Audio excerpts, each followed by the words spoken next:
මීමැසි පෙට්ටි බිම තියලා තියෙන්නේ නේ. සත්තුන්ගෙන් කේස් එකක් නැද්ද දන්නේ නැහැ නේ. නෑ මේ සර්පයෝ එහෙම. හරිනේ මීමැස්සෝ. කාලෙන් කාට අනඤ්ඤ නෝ.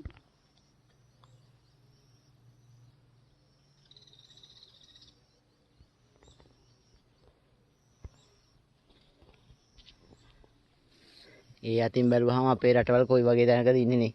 තිබුණත් තියෙන්නේ මීමැසි පෙට්ටියක් දෙයක් කොහේ හරි තමයි නේ. දැන් මුන් ඒක කරනවනේ සුපිරියටම.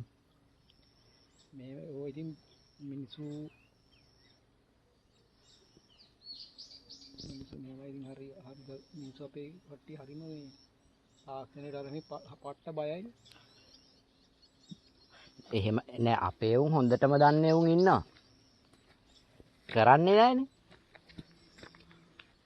සීල් එක තමයි අපේ මේ ඔව් රබර් වගාව ගැලවුණත් නැතුණත් මීමැස්සියන්ගේ මේක අඩු වෙලා තියෙනවා.